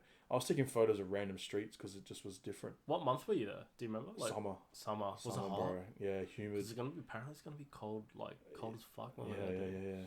That's why I wanted to go as well, because one of my mates, like I went in summer and I was freaking dying from humidity. Like the humidity was bad, man. Like I had to take 3 shirts some days because I knew I was gonna get like just. True. Man got sweaty, you know. I've never been in summer. I've been September. It wasn't that hot at that time, but I was more excited. I don't think I like realized like, because you come from Australia. Went in November twice, which was like I reckon really good. It was a bit wet. It was like that rainy season. Yeah. But like now we're going December. Well, I'm going to be there for like 6 weeks, and like January is supposed to be like cold. I was watching a YouTube video and this guy was like talking about how some of the 7-Elevens and like Lawson's only make food for winter, so they only sell it during winter, and it's for like people that don't want to leave their house. So it's like your food you just get at Lawson's and you take it back to your like people don't want to leave their house. It's that cold. That's what I was like, what, that cold? Like, and I guess like that's the sort of thing I'm like, oh okay, I want to go like north and like get the snow hard, bro, and then try and go south and maybe get away from the snow a little bit, you know. But that's the thing I'm trying to like over the next like 2 weeks, I'm trying to really like plan out and see if there is an opportunity to do work there as well, so I can try and find dates for the work. Then, have you booked anything? Like, I haven't really booked anything, bro. Yeah. You just got the flights because you got the Jetstar deal. Yeah. Shout out to Jetstar if they're listening. Hey. Get us some more deals. That's why I'm there for 2 months, is because I got like there was certain periods, so I got the latest date from one period and the earliest date from the other to come back, and I was like, oh, it's gonna make me there for 2 months, but at this time. But it's a good country to be in for 2 months, dude. It's like. I feel like there's so much like when I went the first time, I was there for 3 weeks, and I felt like I had like 12 days in Tokyo and I didn't see everything I wanted to see. Oh, Tokyo's unreal. Yeah. Dude, I've been 4 times. Once I was a kid. Oh, right. Yeah, once I was a kid, and 3 times, and this will be the 4th time. And out of all those times, I haven't been to Yo-Yo-G Park. Oh, really? Not once. Bro, I went there when I was there, and you played ball. I hooped with some dudes, bro. Yeah. I was thinking like we should do that when we get there, but I don't know what hooping's like in the cold, dude. I don't know. Like, is it icy floors and shit? I'm not trying to like. I'm not trying to hurt yourself. But I'm keen to like shoot around and stuff. Like, yeah. Maybe we can buy a ball, bro. It'd be like $20 and just buy a ball and shoot around. I remember like when we were there, we just had a day free, and I'd like me and one of my mates I was with there. I was like, I was like, yo, let's go shoot some hoops. And we ended up playing like 3-on-3 with some dudes and stuff like that. Did you hustle him? Nah. Did you get some yen? Did you get some yen off the him? day before? I was wearing different shoes or something like that. The day before it was like the weekend, and there was like American guys down there and stuff. True. I remember this one guy. I was like, hey, you guys come down tomorrow? And he goes, yeah, we be here all the time, baby. And I was like, hey, what are you talking about? And he's like, hey. And he goes, okay, yeah, is there good games? He goes, good games? There's good games wherever I'm at. And he's full, and I was like, hey, what are you, he's trash talking me straight up. You haven't even played the game yet. I was asking him simple questions. I go, I'll come back tomorrow with my shoes. And he goes, doesn't matter what shoes you're in, man, I'll bust your ass. Like, bro, full on. And I was like, this guy. Did you come back? I came back, he wasn't there. Yeah, he's I talking was like, trash, hey, bro. He's probably working his office job He's or all something, show no bro. go. Hey, That's that guy. I was like, frick. It was American. I came back. Yeah, he Yeah. was like a. It's probably on a Navy or something like that. Navy, bro. Yeah, he's an African American guy. Yeah. He was like, but like trash talked me out of nowhere, bro. And I was like, oh. That's crazy. That's crazy. That's I'm so keen for Japan, dude. Like, there's gonna be like a few of us there, so it's gonna be cool to like be able to like wake up and go like get brekkie or like just hang out, bro. Just talk shit with the boys instead of like, hey, dude, can you film this for me or can we film this? Let's go take photos of this spot, or like if we go take photos. Oh, I think there's still the cool parts about doing those missions or whatever, you know. Yeah, I really want to do like 4 a.m. missions and then like like afternoon missions, like where we go ride bikes everywhere and stuff like that. Like I'm keen to do all that stuff. But so, also just the enjoying it part, right? Yeah. Just going out for like dinner and like, dude, like I was saying to you before, like I don't think there was a day in America where we didn't have dinner like until like 9 p.m. Like crazy. It was crazy, and that was for like 3 weeks. You know. Coming back now though, do you think like the stuff that you shot and the amount that you shot, do you kind of be like, oh, okay, it's worth it? Or totally. Yeah. Like totally worth it. Like I will never. I don't regret anything, but I'll never do it that way again. Okay. Yeah. Does that make sense? Yeah, I get you. Yeah, like I'll never like. I want to go back to America. I really actually want to go back as soon as possible back to the States, but I want to do like 2 weeks in LA, 2 weeks somewhere else, and that's it. Yeah. Or like 2 weeks in somewhere, 1 week here, instead of 1 night here, 3 nights there. Yeah, bro. Yeah, it was just like, we were blessed though. Like we got a sick car, we got the Jeep for photos. Obviously, we have Amanda and Leon to be like the models for the photos, so we were blessed with what we got. It's just that like content wise, and I guess also the ability to like take your partner and see the world with him and stuff. It was sick. Yeah, but like I feel sorry, I guess, for Mitch, or I feel sorry for me. I feel sorry for Amanda and Leon that we never actually did America, not properly, but like we didn't go shopping. We didn't go to like cool restaurants we've always wanted to go to. Like we didn't like, you know, just drive around and look at the streets of LA properly. You know what I mean? Like we didn't really like I don't think that's how I feel about Europe, bro. Yeah. There was like, we had 24 hours in London. Yeah. And then that's a YouTube video. Yeah, that's a YouTube video. I'm pretty sure I filmed that. I haven't edited it yet. That kind of thing. And then like, you know, even when we went to Iceland, we had like 5 or 6 days, and it was just like, it was just one of those things. And then I tried to do a YouTube video where we didn't book accommodation one night, and we were just going to like go to all these places and go shoot. At night time, I was going to go shoot Astros. My partner at the time, not a photographer, doesn't give a shit about Astros. Sleeping in the car, like annoyed, bro, full on annoyed, and I was just like, hey. So I kind of like, but then my thing was like, we still did stuff and still got to see so much amazing stuff. Where if she went by herself for that amount of time, she wouldn't have seen all the stuff she saw. Because I was the one like, we got to go here, we got to go here, we got to go here. You know, like we ended up going up because we went in summer. And in their summer, the sun doesn't go down in Iceland. The sun like goes. Yeah, it's like the sun like dips below the horizon and comes straight back up, bro. Does it look like afternoon all the time or morning? It looks both. So like you get golden hour. Yeah. And then like you get blue hour. Yeah. And then you get golden hour right away again. For how many? How many days? The whole time we were there. So how many days were you there? We were there for like 6 days. So the 6 days you never got night. Like maybe like the tiniest bit of night for like maybe an hour. Did you sleep properly? Just everywhere is like curtains. Yeah, like just curtains up and everything. Did you feel like I think we'd been hustling and big, going to so many places that we were tired enough to sleep anyway. You know, that big kind curtains over there would be making heaps of money, man. They'd be making so much money. It's like everyone, it's like get these curtains, baby. Yeah, blackout curtains. You go to Iceland and start a curtain company. You'll be out of here, bro. There's no sheer curtains that you can see through. Everything's blackout. Yeah. There's nothing. No. Yeah, they're like, we don't do white curtains, only black curtains. Like, yeah, we get the darkest. Like the crazy stuff was like, you know, I was over there, and there's one story I'll tell you. Like we were over there and we went to this one spot at like maybe 7 p.m. because it doesn't get dark. Yep. So like at 7 p.m. we'll go here. Went to this spot and it's like these like really blue like little waterfalls. It kind of goes down like it's like about 100 meters of like these little falls, and it's like this bright blue color. I don't know why. And there's a bridge that goes over it, so you can go take photos and do all that and just like see it and stuff. And like I went up a little bit further, dipped my feet in. We filled up a bottle of water and I drank it, and it was the nicest water I ever drank in my life. Fuji water. I don't know, bro. I don't know where it's from. It's from the Icelandic glaciers or something. Yeah, damn. Not Mount Franklin? Hey, and then the only other guy there, bro, I said, "Oh, hey mate, how's it going?" And he goes, "Hey mate," and I was like, "Aussie." I was like, "Where are you from?" And he's from Melbourne, and he knows. Have you ever met Mitch Lowe? Okay. He used to do weddings with us, but I heard the name. He takes a lot of like live music photos, and then he ended up. This guy does lighting for live music stuff. So this guy knew a fuckload of people. Sorry, this guy knew a bunch of people that I knew. And I was like, what the hell? Like, just crazy. Other side of the world, middle of nowhere, the only two people. And we had like 30 mutual friends on Facebook. All these people What the hell? All these people I'd shot shows with. Like Mitch Lowe, like I've done heaps of weddings with him. And like, we all knew each other. And I was like, what the hell?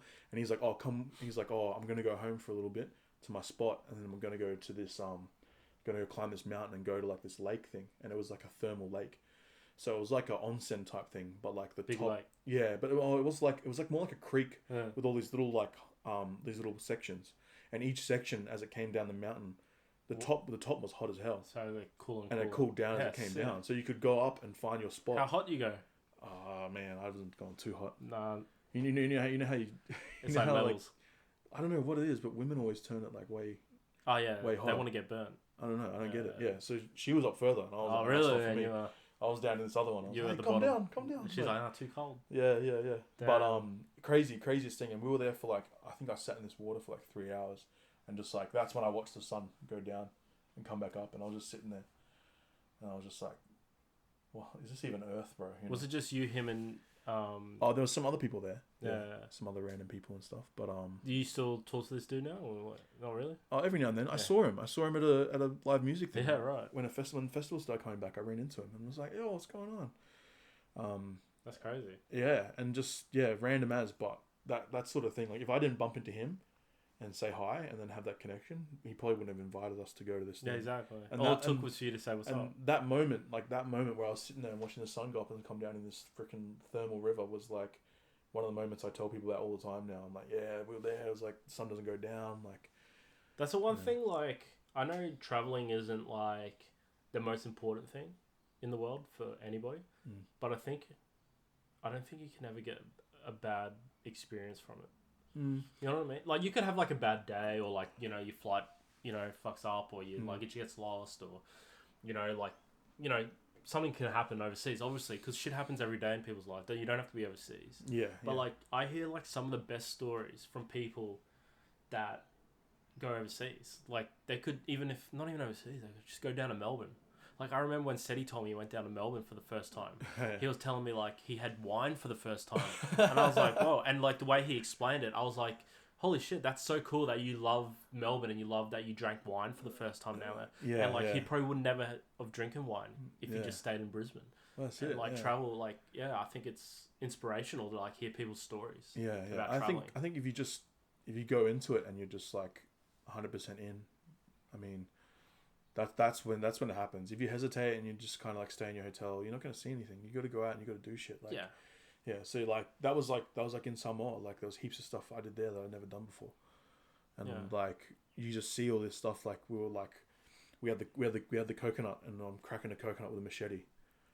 Like damn, when would I learn how to do exactly. that here? Like the guys taught me the way. Oh my god. Even just the guys told me the way, and I'll crack this coconut. I was like, and now boys. You can do it. And we were all like, yeah. That's sick. Yeah, that's sick. Even just sitting in the back of that truck while you're driving, like, just doing stuff so like that. Cool, dude. Like, I've got heaps and heaps and heaps of stories, dude, of like going overseas where like I don't want to sound like arrogant to like, or like I'm better than anyone when I tell stories, but like, you know, like I just think that like these stories are just like you can never make some of these stories up. Like, Yeah. you know, Yeah, exactly. like these are things where like, wow, I did this when I went overseas. Like people are a bit more out of their shell too when they're overseas. Kind of like a bit invincible, you know, like yeah, no one knows me here. Yeah, and I'm it's that thing, you know, like I think we're we're blessed where we live right now in Brisbane because we're close to the Gold Coast and close to Sunshine Coast, like two beautiful spots. And it's like people come here to go visit these spots, but like for us, it's just a drive up the road, Yeah, you know. yeah. And it's like, but then it's opposite when we go to those places. That's just down the road for them, Yeah, you know. Like this crazy waterfall in Iceland is just down the road for some of these guys. yeah. But for us, it's the other side of the world, and it's the opposite for them, I guess, you know. So, Dude, I remember I was 10 years old and we went to New York because my mum has an uncle over there, and one his like nephew, my mum's cousin, was getting married. Anyway, so we get to New York, and you know, my dad tells a story about it, but basically, we get to New York and they live in a place called Staten Island, in New York, and my dad goes, "We really want to go see the Statue of Liberty." You know, most people that go to New York, that's like a thing they might want to go see, right? yeah, And my mum's uncle goes like, "Oh yeah, okay," like, and they've lived there for 25 years now, right? At the time, they'd been there for 25 years, and he's like, "Okay, yeah, I'll take you." So we're driving there, right? And my dad says, "Oh, look, it's right over there. I can see it from the bridge." And my mum's uncle goes, "Oh, I don't even know where it is." And my dad was like, "What do you mean?" He's like, "You lived here for 25 years." And he's like, "Yeah, I don't know how to get there. How to get to like where the boat picks you up, the ferry picks you up." He does, yeah. And it's like, you've been here for 25 years and you're like never. And like at the time, or whenever I heard that story, I was like, this guy, he's never been to Statue of Liberty. How the hell even? But then like you can kind of understand. It's like, yeah, it's always there. Yeah. Like, you know, but No, like that's it. you Yeah, know what I mean? yeah. Yeah. So 100%. you kind of understand him. Like, oh, you never been to Statue of Liberty? Sweet. Because if I lived in New York for 25 years and maybe grew up there, I probably wouldn't have gone too. I could probably see it all the time when I went over some bridge. Yeah, You know, no, like, it's just there. It's like the Story Bridge climb here. I've never been on that Story Bridge climb. But people come and they probably one of the things on their list. I to reckon do, most you know? people do it when they come to Brisbane because Yeah. it's probably fuck all to do here anyway. Like, you know, like. Hey, don't badmouth Brisbane. Nah, but man. Brisbane, It's yeah, cool, nah, man. Brisbane's where it's at. But that's what I mean. Like I see people like you know, like their family comes and visits them from overseas, and they go with them, and then they're posting photos and like these waterfalls and stuff. And I'm like, damn, like I live like 2 hours, not even 2 hours from this spot, and it's mad. It looks so amazing, and I've never been. Cedar Creek or something like that. Cedar Creek. Yeah, I've never been to Cedar Creek. I don't think. You know, I think and I it's went like once, dude, but like yeah, still, like and it's like that's just up the road. Like technically, that's just up it's the road. not far, dude. And it's like Maybe like, 40 minutes. Yeah, and like so, it's like you talk about those experiences, but damn, like we could be having those experiences right where we are right now. Yeah. In a sense as well. If we just, that's it. Next weekend we're going to Cedar Creek. That's it, That's it. bro. Before I let you go, Yeah. I got two questions. Yep. First one is for anyone that's in videography or photography or even wanting to be in the freelance game with no matter what their craft is. Do you have some advice for anyone? I think like if you're looking to start going to like towards like freelance, I think your network is super valuable. Yep. So I think like some people are afraid of reaching out to people and trying to make these connections and stuff, but it's like at the end of the day, like I've got crazy opportunities that have come from messaging someone randomly or whatever it is, you know. We got that tool now. You know, back in the day, we never had that. Yeah, you know, like I've sent someone in like an Instagram DM or found like an email address on their Instagram and sent them an email and then ended up shooting a bunch of shows for them, getting mad content, getting paid, all that kind of stuff, you know. So I think like don't be afraid to just reach out to strangers because you never know who you might connect with, you know. Like you could meet someone, go on a few shoots with them, and then you end up becoming great mates. You know, who knows? Like you and Seti, you know, you and Seti are good mates now, and before, if it wasn't for photography, you wouldn't have made those connects. If neither Dude, of I you just were sent him a connected. random DM. Exactly, you And know? like, yeah, even like Mitch, like even though I knew him like from when we were 8 years old, we reconnected at like 16 and then 18 again, but there was no photography or anything involved. Yeah, exactly. But then years went by, and then when I turned like around 27, so when I first picked up a camera, I remembered, oh yeah, this guy takes photos. This guy does like, let me message him. Let me see, you know. And he took me out, and then ever since that day, basically, I hung out with him every day. Like I Mm. see him all the time. I've been to the States with him. I've been to Sydney like 50 times. I've been to Melbourne with him. Yeah. I've shot his YouTube videos for him. I'm with the guy all the time. We're going to Yeah. Japan now. You know, I've been to Japan with him. Like, yeah, and I think you're right, dude. Power networking, eh? Yeah, right? power networking. And it's like, yeah, don't be afraid to not hear anything back, and don't be afraid to hear no, you know.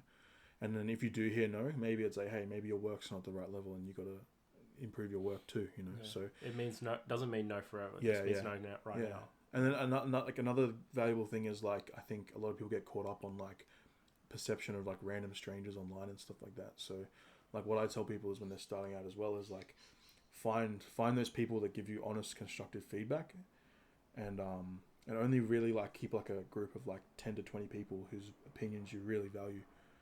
And then like if you want feedback, show them your work, post it online, and then whatever, you know.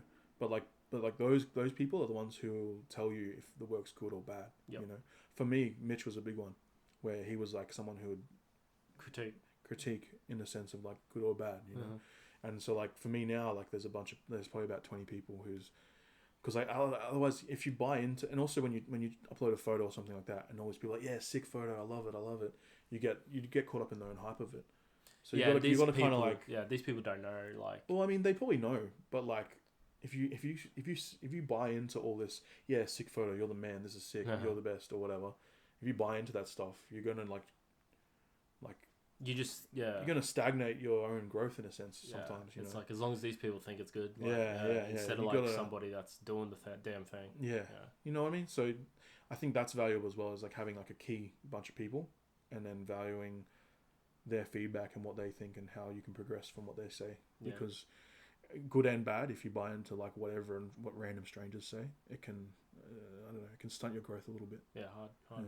Yeah. Lastly, before you leave, bro, before we end the chat, 3 people dead or alive you want to chat with?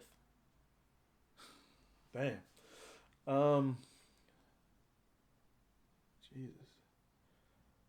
I think like just because of like, I'd say Kanye would be one.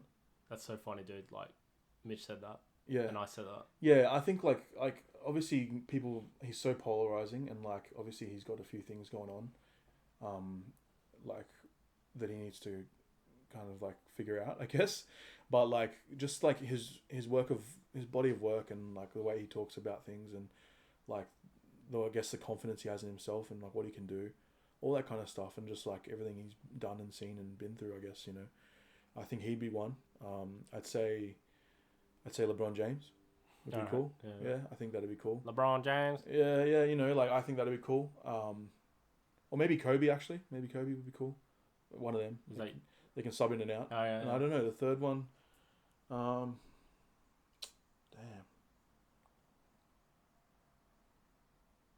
I don't know, bro. Yeah, let's just go those 3 then. Yeah, LeBron, Kobe, and Kanye. Yeah, whatever. Yeah, let's do that. Yeah, I just think like Kanye would be funny, dude. I reckon he's the type of guy like outside of like fame and what you see and stuff. I think he's like would be like a funny, yeah, let loose type of guy. Like and just like the way he sees like I guess he's not just like a rapper, not just a producer. He's like an artist, designer. Like he's done all these things and stuff, you know. And like people love him, people hate him. Sometimes he says stuff that he should probably have not said or kept under wraps. And I guess all the stuff right now is quite out there, you know, all the stuff that's going on. And I think mental health wise, like I think maybe he needs some help from some people to try and like get him back on track, because it seems like it's like not who he is and not what he wants to be in a sense. But yeah, I think like people hate him, like a lot of people hate him and like think he's like, but for me, like the amount of stuff he's done for culture, music, everything, you know, the music side, right? Yeah, the first 4 albums, man. Oh for man, me were just that was when I was growing up. That was it, you know, like. So yeah, I guess, and then obviously the other 2, like I'm a big basketball fan, and I think you know, just seeing what they've been able to accomplish, like Kobe and LeBron and stuff, I think that'd be cool. Yeah. Sweet. So Kobe, LeBron. Yeah, and you can come as well. Kanye, I'll come. You come as well. I'll film. I'll put the mics down. We'll podcast together. That'll be a cool podcast. Yeah. It'll be basically us just saying like, start talking. Tell us everything. I just want to hear their stories, dude. Like not like work ethic, and I want to hear like their stories, like the crazy, because you don't hear like those stories. You know, like one night we went to a party and there was this guy and that guy and that. You know, like that type of stuff. Yeah. You know, It's like it's there's certain like people, I guess. So I guess when you reach a certain level and you're just doing stuff, like you probably come across random situations where you're like, what the hell is this even real? You know, that kind of stuff. So yeah, like I seen back in the day, there was like a photo of like a nightclub and it was like Oprah Winfrey, like Tupac, Elton John, and like a president at the time. Like what? In the one room, but they all like look like they were mates. It didn't look like they just got a photo together. Yeah. You're right, and you never think that, like, but like maybe when you're at that certain like level of celebrity, it's like everyone's like that's a celebrity. Well, you already knew who they are, and they just say what's going on, you know. Yeah. And you probably run into them somewhere else and been able to talk to them. Yeah, for you're a just bit. like, what's up? Because you can, because they're not like, oh, you're not a fan. You're like you're on my level, on a certain level. Yeah. Yeah. All right, bro. Well, that was a good chat, man. I appreciate you coming in. It's been real. I'll catch you in Japan. I'll see you in Japan. It's gonna be awesome there. Thanks for listening, guys. All of Jacob's information and things like that will be in the description in the YouTube video. But yeah, subscribe to the YouTube video, guys. Yeah. Follow me on Spotify. Thank you very much. Thanks, brother. Yeah, appreciate it, bro. Yo, let's go. Let's go.